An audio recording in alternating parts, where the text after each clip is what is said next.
Sara തൻ്റെ ഫ്ലാറ്റിലെത്തിയത് വളരെ വിഷമിച്ചാണ്. വന്ന ഉടനെ തന്നെ രുദ്രനെ വിളിക്കണമെന്ന് അവൾക്ക് തോന്നി. എത്രയും പെട്ടെന്ന് കല്യാണം നടത്തണം. ആൽവിൻ്റെ ചതിയെക്കുറിച്ച് ഓർത്തപ്പോൾ അവളുടെ മനസ്സിൽ അമർഷം നുരഞ്ഞു. ആ ചെറ്റ തന്നെ ഇങ്ങനെ ചതിച്ചു കളഞ്ഞല്ലോ. ഈ ക്ഷീണം മാറണമെങ്കിൽ എത്രയും പെട്ടെന്ന് രുദ്രൻ്റെ കൂടെ ജീവിച്ചു തുടങ്ങണം. അവനും അവൻ്റെ സ്വത്തും തനിക്ക് സ്വന്തമായ പിന്നെ ഒന്നും നോക്കാനില്ല. ആൽവിനെ എന്തെങ്കിലും തൻ്റെ കയ്യിൽ കിട്ടും. സാറ പല്ല് കടിച്ചു. പെട്ടെന്ന് കുറച്ച് പൈസയ്ക്ക് അത്യാവശ്യം വന്ന സമയത്താണ് ആൽവിനെ കണ്ടു കിട്ടിയത്. ആദ്യം ആര്യനെ വിളിച്ച് നോക്കിയതായിരുന്നു. പക്ഷേ കുറച്ച് നാളായി അവൻ വല്ലാത്ത ഒഴിവ് കഴിവുകൾ പറയുന്നത് കൊണ്ട് ആൽവിൻ തന്നെ ശരണം എന്ന മട്ടിൽ ചെന്ന് കൂടിയതാണ്. പിറ്റേന്ന് പലതവണ അവൾ രുദ്രനെ കോണ്ടാക്ട് ചെയ്തെങ്കിലും അവൻ ഫോൺ എടുത്തില്ല. സാറയുടെ മിഡ്സ് കോളുകൾ കാണും തോറും അവൻ്റെ ചുണ്ടിൽ പരിഹാസത്തിൻ്റെ ഒരു പുഞ്ചിരി വിടർന്നു. സത്യഭാമ ജയിലിൽ തലയെ ചാഴ്ചയിരിക്കുകയായിരുന്നു. എന്താടി, നിനക്കിന്ന് ഭക്ഷണമൊന്നും വേണ്ടേ? അല്ലെങ്കിൽ ആർത്തിമൂത്ത് വാരി വിഴുങ്ങാൻ മുൻപന്തിയിൽ ഉണ്ടാകുമല്ലോ. വാസന്തി ഒരവജ്ഞയോടെ സത്യഭാമയെ നോക്കി. എനിക്ക് വേണ്ടാഞ്ഞിട്ടാ. സത്യഭാമയുടെ സ്വരം ദീനമായി. അത് നീ എന്തായാലും ചെയ്യ്. ഞാനൊന്ന് കിടക്കട്ടെ. ഉറങ്ങുന്നത് വരെ എൻ്റെ കാല് തിരുമ്. നീയൊരു മടിച്ചിയാണെന്ന് എനിക്കറിയാം. എങ്ങാനും നിർത്തിയാൽ നീ വിവരമറിയും. വാസന്തി നീണ്ടു നിവർന്ന് കിടന്നിട്ട് സത്യഭാമയെ നോക്കി. എന്താടി മിഴിഞ്ഞസ് നിൽക്കുന്നേ, ഇങ്ങ് വാടി. സത്യഭാമ മടുപ്പോടെ വാസന്തിയുടെ അരികിലേക്ക് ചെന്നു. പിന്നെ അവരുടെ കാല് തടവാൻ തുടങ്ങി. ഒന്ന് അമർത്തി തടവടി. ഇടയ്ക്ക് വാസന്തി സത്യഭാമയ്ക്കിട്ടൊരു ചവിട്ട് കൊടുത്തു. സത്യഭാമ നിലവിളിച്ചു പോയി. പിന്നെ പൂർവാധികം ശക്തിയിൽ വാസന്തിയുടെ കാല് തടവി കൊടുത്തു. ഏറെ നേരം കഴിഞ്ഞ് വാസന്തിയുടെ കൂർക്കം വലി കേട്ടപ്പോൾ നിറഞ്ഞു തുളുമ്പിയ കണ്ണുകളുമായി സത്യഭാമ വേച്ച് എഴുന്നേറ്റ് അഴികളിൽ പിടിച്ചു നിന്നു. അഴികൾ കൂടി പാസ് ചെയ്ത ഒരു പോലീസ് കോൺസ്റ്റബിളിനെ ദീനമായി വിളിച്ചു. സാറേ. അവർ തിരിഞ്ഞു നിന്നു. എന്താ? എനിക്കൊരാളെ ഒന്ന് കാണണമെന്നുണ്ട്. SI സാറിനോടൊന്ന് ഞാൻ അപേക്ഷിച്ചെന്ന് പറയൂ. അങ്ങനെ ആരെയും കാണാനൊന്നും പറ്റില്ല. പിന്നെ നീ ആരെ മന്ത്രിയോ? നീ പറയുന്നതൊക്കെ ഇവിടെ വരുത്താൻ. സത്യഭാമ പെട്ടെന്ന് അവരുടെ മുന്നിൽ കൈകൂപ്പി. അവരുടെ കണ്ണിൽ നിന്ന് കുടുകുടാ നീരൊഴുകി. പ്ലീസ് സർ, ഒന്ന് പറയണേ, ഇല്ലെങ്കിൽ ഞാൻ മരിച്ചു പോകും. പ്ലീസ്. നിങ്ങൾക്ക് ആരെയാ കാണേണ്ടത്? എൻ്റെ മോളെയാ. എന്താ മോളുടെ പേര്? നിദ്ര മോള്. ഒന്ന് പറയണേ സാറേ, പ്ലീസ്. നോക്കാം. അലക്ഷ്യമായി പറഞ്ഞിട്ട് ആ കോൺസ്റ്റബിൾ കടന്നുപോയി. സത്യഭാമ നേരിയ പ്രതീക്ഷയോടെ നിന്നു. രാവിലെ 6 മണിയാകുന്നതേ ഉണ്ടായിരുന്നുള്ളൂ. നല്ല ഉറക്കത്തിലായിരുന്ന ശരണ്യെ സുനിൽ തട്ടി വിളിച്ചു. ഡി, എഴുന്നേറ്റ് കാപ്പിയിട്, എനിക്ക് ജോലിക്ക് പോകാനുള്ളതാ. ശരണ്യൊന്ന് കണ്ണു തുറന്ന് സുനിലിനെ നോക്കി. പിന്നെ ഒരവഗണനയോടെ മൂടി പുതിച്ച് തിരിഞ്ഞു കിടന്നു. സുനിൽ ഒരു നിമിഷം ആ കിടപ്പ് നോക്കി നിന്നു. പിന്നെ പുറത്തേക്ക് പോയി ബാത്റൂമിനരികിൽ വെച്ചിരുന്ന ബക്കറ്റിൽ നിന്നൊരു വലിയ കപ്പ് നിറയെ വെള്ളമെടുത്തു. എന്നിട്ട് റൂമിലേക്ക് കയറി ശരണ്യയുടെ മുഖത്തേക്ക് ശക്തിയിൽ ഒഴിച്ചു. ശരണ്യ ഞെട്ടിപ്പിടഞ്ഞെഴുന്നേറ്റ്. അവൾക്ക് ദേഷ്യം സഹിക്കാനായില്ല. താൻ എന്താടി കാണിച്ചത്? കെട്ടില്ലമ്മയ്ക്ക് അപ്പം ചെവി കേൾക്കാം. പോയി ചായ എടുത്തോണ്ട് വാടി. ശരണ്യയ്ക്കാകെ വിറഞ്ഞു കയറി. അവൾ സുനിലിൻ്റെ നേരെ കൈ ചൂണ്ടി. എടാ, എൻ്റെ സ്വഭാവം നിനക്കറിയില്ല. ശരണ്യ പറഞ്ഞു തീർന്നില്ല. കവിളത്ത് ശക്തിയിൽ അടി വീണു. അയ്യോ, ഈ കാലമാടൻ എന്നെ കൊല്ലുന്നേ. അവൾ ഉച്ചത്തിൽ നിലവിളിച്ചു. സുനിൽ പെട്ടെന്ന് അവളുടെ തലമുടിയിൽ ചുറ്റിപ്പിടിച്ചു. ഡി, ഈ സുനിലിൻ്റെ ഏരിയയാ. നീ ഇവിടേക്കിരുന്ന് അലമുറയിട്ടാലും ആരും ഈ സുനിലിനോട് ചോദിക്കാൻ പോകുന്നില്ല. വിട് പ്ലീസ്, വേദനിക്കുന്നു. അവൾ ഞെരങ്ങി. നീ ഈ നിമിഷം അടുക്കളയിലേക്ക് പോയില്ലെങ്കിൽ ഇനിയും എൻ്റെ കൈ നിന്റെ കവിളത്ത് പതിയും. ശരണ്യ പേടിയോടെ അവനെ നോക്കി. പിന്നെ കരഞ്ഞുകൊണ്ട് അടുക്കളയിലേക്ക് നടന്നു. സുനിലിന് ചായ ഇടാൻ ചെല്ലുമ്പോൾ അവിടെ ചിരി കടിച്ചമർത്തി ഇന്ദിര നിൽക്കുന്നുണ്ടായിരുന്നു. ശരണ്യയ്ക്ക് അവരെ കണ്ടതും ആകെ വിറഞ്ഞു കയറി. പക്ഷേ സുനിലിനെ ഭയന്നവൾ ആ ദേഷ്യം കടിച്ചമർത്തി. കുറച്ചു കഴിഞ്ഞ് ശരണ്യ 2 ഗ്ലാസ് ചായ ഒരു പാത്രത്തിലെടുത്ത് റൂമിലേക്ക് പോകാനൊരുങ്ങുന്നത് കണ്ട് ഇന്ദിരയുടെ മുഖം മാറി. അടുപ്പിൽ വെച്ചിരുന്ന കെറ്റിൽ കാലിയായിരുന്നു. ഇതെന്താ, അപ്പം ഞങ്ങൾക്കില്ലേ ചായ? നിങ്ങൾക്ക് ചായ വേണമെങ്കിൽ നിങ്ങൾ ഇട്ട് കുടിക്കണം. കൂസലില്ലാതെ പറഞ്ഞുകൊണ്ട് ശരണ്യ സുനിലിൻ്റെ അടുത്തേക്ക് പോയി. അപ്പം നിനക്കെല്ലാം വേണ്ട വിധം ചെയ്യാൻ അറിയാമല്ലേ? ഒരു ഗ്ലാസ് ചായ എടുത്തുകൊണ്ട് സുനിൽ ചോദിച്ചു. ശരണ്യ ഒന്നും മിണ്ടിയില്ല. അവൻ്റെ തല്ലിനെ അവൾക്ക് ഭയമായിരുന്നു. തങ്ങളുടെ കല്യാണത്തിന് മുന്നേ കണ്ട സുനിലല്ല ഇതെന്ന്. അതെല്ലാം അഭിനയമായിരുന്നു. ഇയാൾ എന്ത് ചെയ്യാനും മടിക്കാത്തവനാണ്. സുനിലിന് ചായ കൊടുത്തതിനു ശേഷം തൻ്റേത് അവൾ ജനൽപ്പാളിയിൽ മൂടി വെച്ചിട്ട് കിടക്കാൻ ഭാവിക്കുകയായിരുന്നു. ഹലോ, എങ്ങോട്ടാ? ഞാൻ കിടക്കാൻ. മോള് കിടന്നതൊക്കെ മതി, ബ്രേക്ക്ഫാസ്റ്റ് എന്തെങ്കിലും ഉണ്ടാക്കാൻ നോക്ക്. ഞാൻ ഈയിടെയായി വല്ലാതെ ക്ഷീണിച്ചു, അതുകൊണ്ട് എനിക്ക് ഹെവി ആയിട്ട് എന്തെങ്കിലും വേണം. നീ പോയി നല്ല പൂരി മസാല ഉണ്ടാക്ക്. ശരണ്യ വെട്ടിലായി. ഞാനൊന്ന് കിടന്നോട്ടെ സുനിലേട്ടാ, പ്ലീസ്. എനിക്കിതൊന്നും ശീലമില്ല. മാത്രമല്ല അടുക്കളയിൽ നിങ്ങളുടെ അമ്മയുണ്ടല്ലോ. നേരത്തെ മോൾ ഇങ്ങനെയൊന്നും അല്ലല്ലോ എന്നെ വിളിച്ചത്. സുനിൽ പരിഹാസത്തോടെ അവളെ നോക്കി. ശരണ്യ മുഖം കുനിച്ചു. ചെല്ലടി, നിന്റെ കിന്നാരമൊന്നും എൻ്റെ അടുത്ത് വേണ്ട. എനിക്ക് വെച്ചുണ്ടാക്കി തരാനും എൻ്റെ കാര്യങ്ങൾ നന്നായി നോക്കാനൊക്കെ തന്നെയാ ഞാൻ നിന്നെ ഇങ്ങോട്ടേക്ക് കെട്ടിയെടുത്തത്. എനിക്കൊന്നും ഉണ്ടാക്കാൻ അറിയില്ല, ശരണ്യ നേർത്ത ശബ്ദത്തിൽ പറഞ്ഞു. തിന്നാൻ മാത്രം അറിയാമല്ലേ? ശരണ്യയ്ക്ക് സുനിലിനെ കൊല്ലാനുള്ള പക തോന്നുന്നുണ്ടായിരുന്നു. പക്ഷെ എന്തെങ്കിലും പ്രതികരിക്കാൻ അവൾ ഭയന്നു. അമ്മേ! സുനിൽ അവിടെ കിടന്ന് വിളിച്ചു കൂവി. എന്തൊടെ കിടന്ന് വിളിച്ചു കൂവുന്നത്? നിന്റെ ആരെങ്കിലും ചത്തോ? ദേഷ്യത്തോടെ ഇന്ദിര അങ്ങോട്ട് വന്നു. രാവിലത്തെ ശരണ്യയുടെ പെരുമാറ്റത്തിൽ അവർക്ക് കടുത്ത അമർഷം തോന്നുന്നുണ്ടായിരുന്നു. അമ്മ കേട്ടോ, ഇവൾക്ക് അടുക്കള പണിയൊന്നും അറിയില്ലെന്ന് സുനിൽ ശരണ്യയെ നോക്കി പുച്ഛിച്ചുകൊണ്ട് പറഞ്ഞു. അയ്യോ, അത് പിന്നെ നിന്റെ ഭാര്യയല്ലേ. ഞാൻ എന്തെങ്കിലും പറഞ്ഞാൽ അത് പിന്നെ പ്രശ്നമാകുമല്ലോ. നിനക്ക് നിന്റെ പെണ്ണും പിള്ളയെ എന്തെങ്കിലും പറയാൻ ഞാൻ വാതുറക്കുന്നത് പോലെ ഇഷ്ടമാകില്ല. ഇനി എന്തു പറയാനാ, അനുഭവിക്കുകയല്ലാതെ. അമ്മയോട് അങ്ങനെയൊക്കെ ആര് പറഞ്ഞു? പണിയൊന്നും അറിയില്ലെങ്കിൽ പഠിപ്പിച്ചെടുക്കണം. തൽക്കാലം അമ്മ ഇവളെ കൊണ്ട് ബ്രേക്ക്ഫാസ്റ്റ് ഉണ്ടാക്കിപ്പിക്ക്. നല്ല പൂരി മസാല തന്നെ ആയിക്കോട്ടെ. വെറുതെ ഇരുന്ന് തിന്നാലേ അതൊരു ശീലമായി പോകും. സുനിൽ ശരണ്യയുടെ നേരെ തിരിഞ്ഞു. അമ്മയുടെ കൂടെ ചെല്ലടി. ഞാൻ പോകുന്നതിന് മുൻപ് എനിക്ക് ബ്രേക്ക്ഫാസ്റ്റ് റെഡിയാക്കിക്കൊള്ളണം. ഇല്ലെങ്കിൽ അറിയാലോ, എനിക്ക് മനസ്സില്ല ഈ വൃത്തികെട്ട അടുക്കളയിൽ കിടന്ന് കഷ്ടപ്പെടാൻ. നിങ്ങളുടെ തള്ളയോട് പറ ഉണ്ടാക്കി തരാൻ. ശരണ്യ പറഞ്ഞു തീർന്നില്ല. അതിനു മുൻപ് സുനിൽ വീണ്ടും അവളുടെ കവിളത്തടിച്ചു. പെട്ടെന്ന് അവൾ ഞെട്ടിപ്പോയി. സുനിൽ ഭ്രാന്ത് പിടിച്ചതുപോലെ അവളുടെ കഴുത്തിനെ പിടിച്ച് ചുമരിലേക്ക് തള്ളി നിർത്തി. ഡി, ഞാൻ പറഞ്ഞതനുസരിച്ചില്ലെങ്കിൽ നിന്നെ കൊല്ലാൻ പോലും എനിക്ക് മടിയില്ല. നിനക്കറിയാലോ, നീ ചത്താൽ പോലും ചോദിക്കാൻ ആരും വരില്ലെന്ന്. നിന്റെ അമ്മ ജയിലിൽ കിടന്ന് ഉണ്ട തിന്നുകയാണെന്ന് മറക്കണ്ട. ഒരു നിമിഷം ശരണ്യ ശ്വാസമിട്ട് പിടഞ്ഞു. ഇന്ദിര ഒരു ചിരിയോടെ അത് നോക്കി നിന്നതേയുള്ളൂ. വിട്, ഞാൻ അനുസരിച്ചോളാം. തൻ്റെ കഴുത്തിൽ മുറുകെ അവൻ്റെ കൈ വിടുവിക്കാൻ ശ്രമിച്ചുകൊണ്ട് ശരണ്യ പറഞ്ഞു. വിടടാ, അവൾ ചത്തുപോകും. ഇന്ദിര ലക്ഷ്യമായി പറഞ്ഞു. അവർക്ക് വലിയ സന്തോഷം തോന്നുന്നുണ്ടായിരുന്നു. സുനിൽ ഒന്നുകൂടി അവളെ തറപ്പിച്ച് നോക്കി. ശരണ്യ ഭിത്തിയിൽ ചാരി നിന്ന് കിതച്ചു. അവൻ്റെ കൈ കൊണ്ട് ചാവണ്ടെങ്കിൽ വാടി. ഇന്ദിര അവളെ പുച്ഛത്തോടെ വിളിച്ചു. ശരണ്യ പേടിച്ച് അവരുടെ പുറകെ നടന്നു. അവർക്ക് സങ്കടത്തെക്കാളേറെ പകയാണ് തോന്നിയത്. പക്ഷെ അവൾ നിസ്സഹയായിരുന്നു. ഇന്ന് പൂരിയാണ് ഉണ്ടാക്കേണ്ടത്.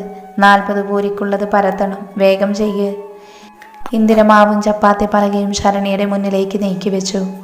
അതെന്തിനാ അത്രയും? അവൾ കണ്ണുമിഴിച്ചു. നിനക്കും കൂടി വെട്ടിവിഴുങ്ങണ്ടേ?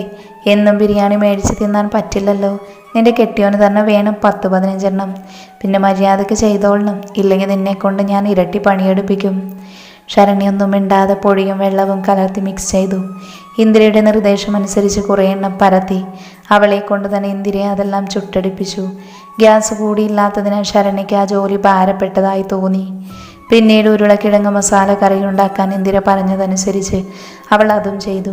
മണിക്കൂറുകൾ നീണ്ട അധ്വാനത്തിന് ശേഷം അവൾ പോകാനൊരുങ്ങിയതും അവർ ദേഷ്യപ്പെട്ടു. പിന്നെ ഈ പാത്രമെല്ലാം നിന്റെ തള്ള വന്ന് കഴുകുമോ? ശരണ്യ അവരെ ഒരു കൂർത്ത നോട്ടം നോക്കി. പാത്രങ്ങൾ കൂടി കഴുകി കഴിഞ്ഞപ്പോൾ നടുകഴിച്ച് വിട്ടുപോകുന്നത് പോലെ തോന്നി ശരണ്യയ്ക്ക്. അവൾ മുറിയിലേക്ക് ചെന്നതും സുനിൽ തൻ്റെ പാൻസും ഷർട്ടും തേക്കാൻ അവളെ ഏൽപ്പിച്ചു. അവൻ കുളിച്ചു വന്നതും അവിടെ എല്ലാവർക്കുമുള്ള ഭക്ഷണം അവൻ അവളെ കൊണ്ട് വിളമ്പിക്കുകയും ചെയ്തു. ശരണ്യയ്ക്ക് അന്നാകെ കഠിനാധ്വാനത്തിൻ്റെ ദിവസമായിരുന്നു. ഇന്ദിര അവളെ കൊണ്ട് വീട് ക്ലീൻ ചെയ്യിപ്പിച്ചു. ഉച്ചയ്ക്കുള്ള കറികൾ വെപ്പിച്ചു. തുണി അലക്കിപ്പിച്ചു. അതിനുശേഷമാണ് അവൾക്ക് ഭക്ഷണം പോലും കൊടുത്തത്. ഇത്രയും ദിവസത്തെ പക മുഴുവൻ ഇന്ദിര വീട്ടുകയായിരുന്നു. സുനിലിനോട് അവരെന്തെങ്കിലും പറഞ്ഞു കൊടുക്കുമോ എന്ന് അവൾ ഭയന്നു. അതുകൊണ്ട് തന്നെ അവൾക്ക് അവരെ അനുസരിക്കാതെ വയ്യായിരുന്നു. രാത്രി എല്ലാവർക്കുമുള്ള ചോറ് വിളമ്പിക്കൊടുത്ത് താനും കഴിച്ച് ശരണ്യ കിടക്കാനൊരുങ്ങിയതും ഇന്ദിര തടഞ്ഞു. ഡി, നീ എങ്ങോട്ടാ? അപ്പോൾ ഈ പാത്രമൊക്കെ ആര് കഴുകും? അത് ഞാൻ നാളെ കഴുകിക്കോളാം. എനിക്കിന്ന് തീരെ വയ്യ. ആഹാ, അത് മഹാറാണി മാത്രം തീരുമാനിച്ചാൽ മതിയോ? പാത്രം മൊത്തം കഴുകി അടുക്കളയും തുടച്ചിട്ട് കിടന്നാൽ മതി. അല്ലെങ്കിൽ അവൻ മുറിയിലിരിപ്പുണ്ട്, അവനെ ഇങ്ങോട്ട് വിളിക്കണോ? ശരണ്യ പേടിയോടെ പാത്രങ്ങളെല്ലാം പെറുക്കിയെടുത്ത് ചായപ്പിൽ കൊണ്ടുപോയി കഴുകാൻ തുടങ്ങി. ഇന്ദിര പുച്ഛത്തോടെ കിടക്കാനായി പോയി.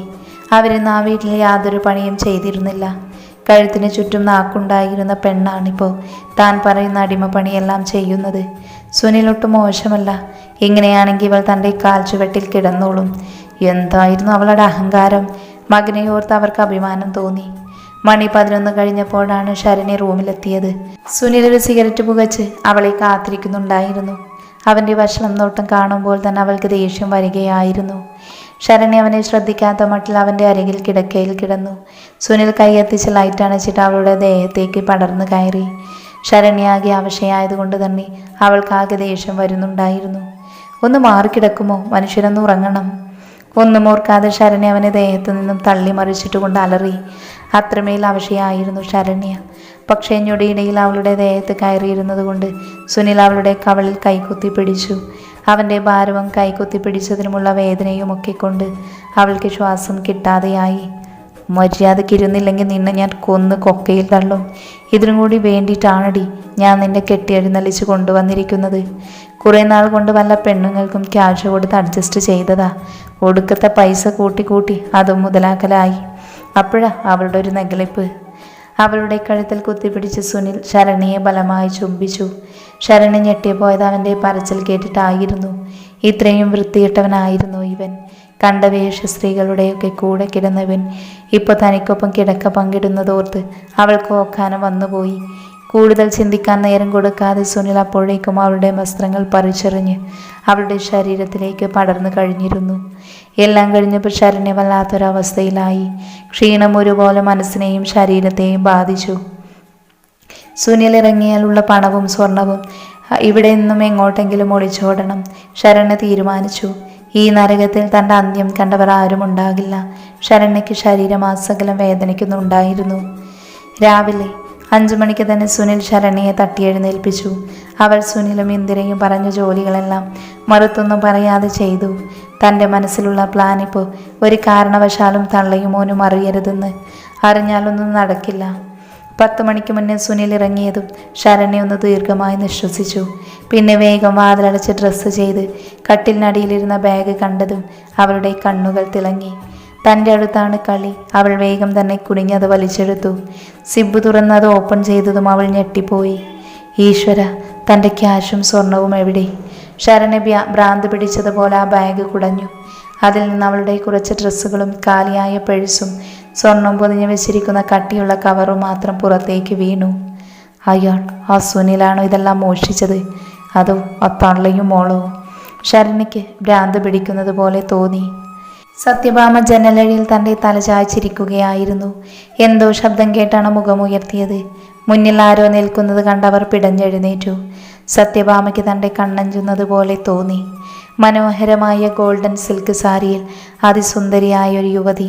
അവളുടെ കഴുത്തിലും കാതിലുമൊക്കെ വജ്രാഭരണങ്ങൾ തിളങ്ങി. ആത്മവിശ്വാസം സ്ഫുരിക്കുന്ന കണ്ണുകളോടെ അവൾ അവരെ നോക്കി. അവളുടെ കണ്ണുകളിൽ തെളിഞ്ഞ സഹതാപം അവരെ ലജ്ജിപ്പിച്ചു. നിദ്ര, അവർ തളർച്ചയോടെ ഉച്ചരിച്ചു. അവരുടെ കണ്ണുകൾ നിറഞ്ഞൊഴുകി. വീഴാതിരിക്കാൻ അവർ അഴികളിൽ പിടിച്ചു നിന്നു. നിദ്രയും സത്യഭാമയെ നോക്കുകയായിരുന്നു. കരുവാളിച്ച മുഖവും വല്ലാതെ ക്ഷീണിച്ച ശരീരവുമായി എല്ലുന്തിയൊരു രൂപം. ഒരു പിച്ചക്കാരി ഇതിലും ഭേദമാണെന്ന് തോന്നും കണ്ടാൽ. പഴയ അഹങ്കാരിയായ ദുഷ്ടമായ സത്യഭാമ എവിടെ? അവരുടെ ഒരു അസ്ഥികൂടം മാത്രമാണ് മുന്നിൽ നിൽക്കുന്നത്. സ്ത്രീ എന്ന് നിദ്രയ്ക്ക് തോന്നി. നിങ്ങൾ എന്തിനാണ് എന്നെ കാണണമെന്ന് പറഞ്ഞത്? നിദ്ര നിർവികാരതയോടെ ചോദിച്ചു. മുഖം കുനിച്ചു നിന്ന് സത്യഭാമ പെട്ടെന്ന് ഞെട്ടി കണ്ണുകൾ ഉയർത്തി. ശരണ്യ സർവ്വതും തകർന്നവളെ പോലെ കുറച്ചു നേരം നിലത്ത് കുത്തിയിരുന്നു. പിന്നെ അമർഷത്തിൽ പുകഞ്ഞെഴുന്നേറ്റ് അവൾ നേരെ അടുക്കളയിലേക്ക് ചെന്നു. നീ എങ്ങോട്ട് പോയതാടി? ഞാൻ നിന്നോട് കറിക്കുള്ള തേങ്ങ അരച്ചെടുക്കാൻ പറഞ്ഞതല്ലേ? അവളെ കണ്ടതും ഇന്ദിര കലിതുള്ളി. ശരണ്യ ദേഷ്യത്തിൻ്റെ ഉച്ചസ്ഥായിലായിരുന്നു. നിങ്ങളത് എടുത്തിട്ട് എന്ത് ചെയ്തു? അവൾ അവരെ തുറിച്ചു നോക്കി. എന്തെടുത്തിട്ട്? ഇന്ദിര അന്തം വിട്ടു. നിങ്ങൾക്കറിഞ്ഞൂടാല്ലേ? ഷെടാ, ഈ പെണ്ണത് എന്തോന്നാ പറയുന്നേ? വാലും തുമ്പൊന്നുമില്ലാതെ ഓരോന്ന് പറയുന്നത് കേട്ടില്ലേ? അവർ മുഖം ചുളിച്ചു. ചേട്ടൻ്റെ തല്ലുകൊണ്ട് പ്രാന്തായി കാണൂ അമ്മേ. അതായി ഇവരിങ്ങനെ പരസ്പര ബന്ധമില്ലാതെ ഓരോന്ന് പറയുന്നത്. അടുക്കളയിലെ സ്ലാബിലിരുന്ന് തേങ്ങ ചുരണ്ടിയത് കുറച്ചെടുത്ത് വായിലിട്ടുകൊണ്ട് വിനീത പരിഹാസത്തോടെ ചോദിച്ചു. ശരണ്യ വേഗം അവളുടെ അടുത്തേക്ക് പാഞ്ഞു ചെന്ന് ആ ചുമലിൽ ആഞ്ഞടിച്ചു. പെട്ടെന്നായതിനാൽ വിനീത നിലവിളിച്ചു പോയി. ഇന്ദിരക്കാകെ കലിയിളകി. എടി, നീ എന്താടി എൻ്റെ കൊച്ചിനെ തല്ലുന്നത്? അവൾ നിന്നെ എന്ത് ചെയ്തിട്ടാടി, വിടക്ക് കെട്ടവളെ? പറഞ്ഞത് ഇന്ദിര ശരണ്യെ അടിക്കാൻ കൈ ഉയർത്തി. പക്ഷെ അവൾ ആ കൈ പിടിച്ച് താഴ്ത്തി അവരെ ഒറ്റത്തള്ള്. അവർ നടുപിടിച്ച് നിലത്തേക്ക് വീണുപോയി. എൻ്റെ സ്വർണവും പണവും എവിടെ തള്ളി? ഇന്ദിര കഷ്ടപ്പെട്ട് അവിടെ നിന്ന് പിടഞ്ഞെണീക്കാൻ ശ്രമിച്ചു. അവർക്ക് നടുവിന് നല്ല വേദന തോന്നി.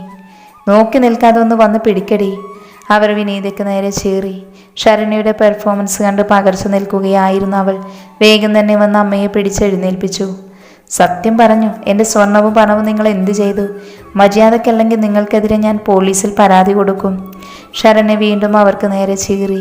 ഇന്ദിരയ്ക്ക് ചെറിയ ഭയം തോന്നിയെങ്കിലും അവരത് ഭാവിച്ചില്ല. ദേ പെണ്ണെ, ഞങ്ങളൊന്നും അത് കണ്ടിട്ട് കൂടെ ഇല്ല. നിന്റെ കെട്ടിയനോട് പോയി ചോദിക്ക്. മാത്രമല്ല, അത് നിങ്ങളുടെ മുറിയിലായിരുന്നില്ലേ? വന്നതിൻ്റെ ആദ്യ ദിവസം തന്നെ കെട്ടിയോനും കെട്ടിയോളും കൂടി ഞങ്ങൾ അവിടെ നിന്ന് പുറത്താക്കിയതല്ലേ? ശരണ്യക്കാകെ ഭ്രാന്ത് പിടിക്കുന്നത് പോലെ തോന്നി. ഇവരുടെ സംസാരം കേട്ടിട്ട് അത് ചെയ്തത് ഇവരെന്നല്ല തോന്നുന്നത്. അപ്പോൾ അത് സുനിൽ തന്നെ എടുത്തതായിരിക്കുമെന്നാണ് സാധ്യത. അന്ന് താൻ അതിൽ നിന്ന് കുറച്ച് പണം എടുത്തതിന് അയാൾ തന്നോട് പെരുമാറിയ രീതി അവൾ ഓർത്തു. അപ്പം തന്നെ അയാളെ സംശയിക്കേണ്ടതായിരുന്നു. സ്വർണവും പണവും എടുത്ത് എങ്ങോട്ടെങ്കിലും മാറ്റേണ്ടതായിരുന്നു. ഇനിയിപ്പോൾ എന്താണ് ചെയ്യുക?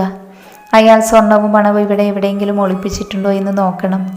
സമനില തെറ്റിയതുപോലെ ശരണ്യ വീണ്ടും മുറിയിലേക്ക് പോകാനായി തിരിഞ്ഞു. ആ പോക്ക് കണ്ട് ഇന്ദിരക്കാകെ ചൊറിഞ്ഞു വന്നു. ഡി, എങ്ങോട്ടാ? നിന്നോട് അമ്മയിലിട്ട് തേങ്ങ അരയ്ക്കാനല്ലേ പറഞ്ഞത്? അവരെ പിന്നിൽ നിന്ന് ഒച്ചയെടുത്തു. പോയി നിന്റെ തൊള്ളയോട് പറയടി. ശരണ്യയുടെ മറുപടി കേട്ട് ഇന്ദിരയുടെ കണ്ണു തള്ളിപ്പോയി. അവർ പല്ല് കടിച്ചുകൊണ്ട് വേഗം ഫോണെടുത്ത് സുനിലിൻ്റെ നമ്പർ ഡയൽ ചെയ്തു. ശരണ്യ തങ്ങളുടെ മുറി മുഴുവനും മരിച്ചു പെറുക്കി. അവിടെ മാത്രമല്ല, ആ കുഞ്ഞു വീട്ടിൽ നോക്കാവുന്നിടത്തെല്ലാം അവൾ നോക്കി. പക്ഷേ ആ സ്വർണത്തിൻ്റെയും പണത്തിൻ്റെയും പൊടി പോലും കണ്ടില്ല. മാനസിക നില തെറ്റിയതുപോലെ അവൾ ആ റൂമിലെ സാധനങ്ങളെല്ലാം വലിച്ചു വാരി നിലത്തിട്ടു. സുനിലിനെ കൊല്ലാനുള്ള ദേഷ്യം തോന്നുന്നുണ്ടായിരുന്നു അവൾക്ക്. കാലുമാടൻ രക്ഷപ്പെടാനുള്ള അവസാന അവസരവും അയാൾ അടച്ചു കളഞ്ഞിരിക്കുന്നു. ഇനി താൻ എന്ത് ചെയ്യും? വീട്ടിലേക്ക് പോകാൻ പറ്റില്ല. കാരണം അതിപ്പോൾ മറ്റാരുടെയോ ആണ്. അമ്മയാണെങ്കിൽ ജയിലിൽ. ശരണി ക്രോധത്തിലും നിസ്സഹായതയിലും തൻ്റെ മുടി പിടിച്ചു വലിച്ചു. നിങ്ങൾക്കെന്താ പറയാനുള്ളത്? എനിക്കധികം സമയമില്ല, കോളേജിൽ പോകാനുള്ളതാണ്. നിദ്ര തൻ്റെ വിലയേറിയ വാച്ച് നോക്കിക്കൊണ്ട് അസ്വസ്ഥതയോടെ സത്യഭാമയോട് പറഞ്ഞു. മോളെ, അത് പിന്നെ ചെറിയമ്മയ്ക്ക്. ചെറിയമ്മോ? നിങ്ങൾ എൻ്റെ ബന്ധുവാണ് എന്നോർത്തിട്ടൊന്നുമല്ല ഞാൻ നിങ്ങളെ കാണാൻ വന്നത്. നിങ്ങൾക്കെന്തോ പറയാനുണ്ടെന്ന് പറഞ്ഞ് പോലീസ് റിക്വസ്റ്റ് ചെയ്തത് കൊണ്ടാണ്. ചെറിയമ്മ എന്ന പദത്തിലും അമ്മയുണ്ട്. പക്ഷേ നിങ്ങൾ ശത്രുവിനേക്കാളും ഹീനമായിട്ടാണ് എന്നോട് പെരുമാറിയിട്ടുള്ളത്. നിങ്ങളുടെ മക്കളേക്കാൾ 1-2 വയസ്സേ കൂടുതലുള്ളൂ എനിക്ക്. എന്നിട്ട് ആ അടുക്കളയിൽ എന്നെ ചവിട്ടി അരയ്ക്കുമ്പോൾ നിങ്ങളതൊന്നും ഓർത്തില്ല. അന്നൊക്കെ അനുഭവിക്കുന്ന വേദന കാരണം ദൈവമില്ലെന്ന് ഞാൻ വിചാരിച്ചു. പക്ഷേ ഉണ്ടെന്ന് എനിക്ക് മനസ്സിലായി. അതുകൊണ്ടാണല്ലോ നിങ്ങളെ ഈ ഒരു അവസ്ഥയിൽ കാണാൻ സാധിച്ചത്. നിദ്രയുടെ ആ പരിഹാസത്തിൽ സത്യഭാമാകെ തകർന്നടിഞ്ഞു പോയി. എന്താ ഒന്നും പറയാനില്ലേ? ഇങ്ങനെ മിണ്ടാതെ നിൽക്കാനാണെങ്കിൽ ഞാൻ പോകുന്നു. എനിക്ക് വേറെ ജോലിയുണ്ട്. അതല്ല മോളെ, ചെറിയമ്മ മോളോട് മാപ്പ് ചോദിക്കാനാണ് കാണണമെന്ന് പറഞ്ഞത്. സത്യഭാമയുടെ സ്വരം ദീനമായി. മാപ്പ് ചോദിക്കാനോ? നാണമില്ല നിങ്ങൾക്ക് എൻ്റെ മുന്നിൽ നിന്ന് പറയാൻ? എന്തിനൊക്കെയാണ് നിങ്ങൾ മാപ്പ് ചോദിക്കുക? കുഞ്ഞു പ്രായം മുതൽ എന്നെ ആ വീട്ടിലിട്ട് പണിയെടുപ്പിച്ച് നരകിപ്പിച്ചതിനോ? അതോ പട്ടിണിയിട്ട് കൊല്ലാക്കൊല ചെയ്തതിനോ? നിങ്ങളുടെയും നിങ്ങളുടെ മകളുടെയും ആട്ടും തുപ്പും സഹിച്ചതിനോ? ഇതൊന്നും പോരാതെ നാട്ടുകാരോടും ദേവേട്ടനോടുമെല്ലാം എന്നെക്കുറിച്ച് കേട്ടാൽ അറയ്ക്കുന്ന അപവാദം പറഞ്ഞതിനാണോ? നിങ്ങൾ വന്നു കയറിയ മുതൽ വയ്യാത്ത എൻ്റെ മുത്തശ്ശിയെ ദ്രോഹിച്ചതിനോ? എന്നെക്കുറിച്ച് എല്ലാ വചനം പറയുമ്പോൾ നിങ്ങൾ ഓർക്കണമായിരുന്നു നിങ്ങൾക്കും ഒരു മകളുണ്ടെന്ന്. എന്നിട്ടിപ്പോൾ എവിടെ അവൾ? അവളായിരുന്നല്ലോ നിങ്ങളുടെ ശിങ്കിടി. എന്നെ ദ്രോഹിക്കാനാണെങ്കിലും വേറെന്ത് തരികിട കാണിക്കാനാണെങ്കിലും അവളുടെ സ്വഭാവത്തെക്കുറിച്ച് പറയുമ്പോൾ നിങ്ങൾക്ക് 100 നാവായിരുന്നില്ലേ? അവൾ കളക്ടറായോ അതോ ഡോക്ടറായോ? അതോ നിങ്ങൾ നല്ലൊരു പയ്യനെ കണ്ടുപിടിച്ച് അവളുടെ കല്യാണം നടത്തി കൊടുത്തോ? തൻ്റെ മുന്നിൽ നിൽക്കുന്നത് പഴയ നിദ്രയില്ലെന്ന് സത്യഭാമയ്ക്ക് മനസ്സിലായി. അതവരെ കൂടുതൽ ഭയപ്പെടുത്തുകയും ലജ്ജിപ്പിക്കുകയും ചെയ്തു. മോളെ, ചെയ്തതെല്ലാം തെറ്റാണ്, മാപ്പർഹിക്കാത്ത തെറ്റ്. പക്ഷേ ഇപ്പോൾ എൻ്റെ പശ്ചാത്താപം സത്യമാണ്. എനിക്ക് നിന്നോട് ക്ഷമ ചോദിക്കണമെന്ന് തോന്നി. ചെറിയമ്മയുടെ മുന്നിൽ ഈ ജയിലിൽ അഴികിൽ ഉള്ളതുകൊണ്ടാണ്. അല്ലെങ്കിൽ ഞാൻ മോളുടെ കാല് പിടിച്ച് മാപ്പ് ചോദിച്ചേനെ. സത്യഭാമ കൈകോപി പിടിച്ചു. അവരുടെ കണ്ണീർ വീണ് കുതിർന്ന കവൾ നോക്കി നിദ്ര നിന്നു.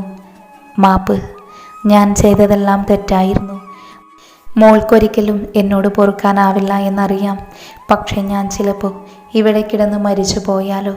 ഇപ്പം അങ്ങനെയൊരു തോന്നലായി എനിക്ക്.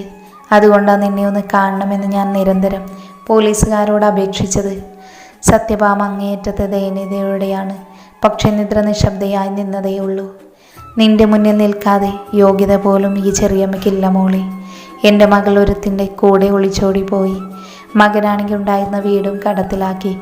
അവനെക്കുറിച്ചൊരു വിവരവുമില്ല. എൻ്റെ മക്കൾ രണ്ടും താന്തോന്നികളായി പോയത് എൻ്റെ സ്വഭാവം കൊണ്ടാണെന്ന് എനിക്ക് മനസ്സിലായി. മോളി ചെറിയമ്മയോട് ക്ഷമി. സത്യഭാമ പറഞ്ഞു തീരുന്നതിന് മുന്നേ നിദ്ര വെട്ടിത്തിരിഞ്ഞ് നടന്നു കഴിഞ്ഞിരുന്നു. ആ അവഗണനയിൽ സത്യഭാമയുടെ കണ്ണുകൾ വല്ലാതെ നിറഞ്ഞു. താൻ ഇതല്ലാതെ മറ്റൊന്നും അർഹിക്കുന്നില്ല എന്ന് അവർക്കറിയാമായിരുന്നു. ഇന്ദിര എത്ര വിളിച്ചിട്ടും സുനിലിനെ കിട്ടുന്നുണ്ടായിരുന്നില്ല. അവൻ്റെ മൊബൈൽ സ്വിച്ച് ഓഫ് ആയിരുന്നു. ശരണ്യയാണെങ്കിൽ ആ സമയത്ത് കയറി വാതിലടച്ചതാണ്. പിന്നെ അവൾ അടുക്കളയിലേക്ക് വന്നില്ല. അതുകൊണ്ട് എല്ലാ ജോലിയും ഇന്ദിരയ്ക്ക് തന്നെ ചെയ്യേണ്ടി വന്നു. അവർ അമർഷത്തോടെ പല്ല് കടിച്ചു. നേരം ഉച്ചയായപ്പോൾ ശരണ്യയ്ക്ക് വല്ലാത്ത വിശന്നു. എന്തെങ്കിലും കുറച്ച് കഴിച്ചില്ലെങ്കിൽ രക്ഷയില്ലെന്ന് തോന്നി. അവൾ ഇന്ദിരയെയോ വിനീതയെയോ കൂട്ടാതെ അടുക്കളയിലിരുന്ന് ചോറ് വിളമ്പിയെടുത്തു. ഇന്ദിര ഇല തേങ്ങ അരച്ചു വെച്ചിരുന്നു. അതിൽ കുറേ ചാറും ഒരു വലിയ കഷ്ണവും എടുത്ത് ശരണ്യ തൻ്റെ പ്ലേറ്റിലിട്ടു. അത് കണ്ടതും ഇന്ദിര പാഞ്ഞു വന്നു. അയ്യോടി, എന്നെയും എൻ്റെ മോളെയും തല്ലി മേലനങ്ങാതിരുന്ന് തിന്നാമെന്ന് വിചാരിച്ചോ നീ? ഇന്ന് പൊട്ടനെ കിടന്നാൽ മതി. അവർ ശരണ്യയുടെ പാത്രത്തിൽ പിടിച്ചു വച്ചു. പക്ഷേ ശരണ്യ ഒട്ടും വിട്ടുകൊടുത്തില്ല. ഇന്ദിരയെ അവൾ തള്ളി മാറ്റാൻ ശ്രമിച്ചു. അപ്പോഴേക്കും വിനീതയും ഓടി വന്നു. ഉന്തും തള്ളുമായി അമ്മയോടും മകളോടും കൂടി തനിക്ക് പിടിച്ചു നിൽക്കാൻ പറ്റില്ല എന്ന് ശരണ്യയ്ക്ക് മനസ്സിലായി. സ്ലാബിൽ വെച്ചിരുന്ന കറിക്കത്തിയെടുത്ത് അവൾ അവരുടെ നേർക്ക് വീശി. ദേ തള്ളി, ക്ഷമയുടെ നെല്ലിപ്പലകയിൽ ഇളകി നിൽക്കുവാൻ ഞാൻ. അത് നിങ്ങളുടെ അന്തസ്സില്ലാത്ത ചെറ്റ സന്തതി കാരണം. എന്നോട് കളിക്കാൻ വന്നാലുണ്ടല്ലോ, തള്ളയും മോളെയും ഞാൻ മേപ്പോട്ടയക്കും, പറഞ്ഞേക്കാം. ഇന്ദിരയും വിനീതയും പകച്ചു നിന്നു. ശരണ്യ കൂസലൊന്നുമില്ലാതെ ചോറ് വിളമ്പി പ്ലേറ്റും എടുത്തുകൊണ്ട് തൻ്റെ മുറിയിലേക്ക് പോയി. രാത്രി 10 മണിക്കാണ് സുനിൽ വന്ന് കയറിയത്. അവൻ കുറച്ച് മദ്യപിച്ചിരുന്നു. വാതിൽ കാത്തു നിൽക്കുന്ന അമ്മയെയും വിനീതയെയും കണ്ട് അവൻ അമ്പരന്നു. എന്താ, ഇതുവരെ നിങ്ങൾ ഉറങ്ങിയില്ലേ? നീ ഇതെവിടെയായിരുന്നു സുനിലെ? ഞാൻ എത്ര തവണ നിന്നെ വിളിച്ചു. ഓ, എനിക്കൊരു പരിപാടി ഉണ്ടായിരുന്നു. എടാ, എനിക്കൊരു കാര്യം പറയാനുണ്ട്. അവൾ നമ്മൾ വിചാരിച്ച പോലെ അത്ര പാവമൊന്നുമല്ല. ആര്? എടാ, ആ മെനക്കെട്ടവൾ തന്നെ, ശരണ്യ. ഇന്ദിര മുഖം കോട്ടി. എന്താ അമ്മ കാര്യം? അന്ന് നടന്നതെല്ലാം പൊടിപ്പും തുങ്ങലും വെച്ച് ഇന്ദിരയും വിനീതയും കൂടി സുനിലിനോട് പറഞ്ഞു. അവൻ ഭ്രാന്ത് പിടിച്ചതുപോലെയാണ് അകത്തേക്ക് കയറിയത്. ശരണ്യയെ കൊല്ലാനുള്ള കലി തോന്നി അവന്. ചെന്നപ്പോൾ അവൾ കട്ടിൽ കിടക്കുന്നുണ്ടായിരുന്നു. ഡി! അവൻ്റെ അലർച്ച കേട്ട് അവൾ ഞെട്ടിപ്പോയി.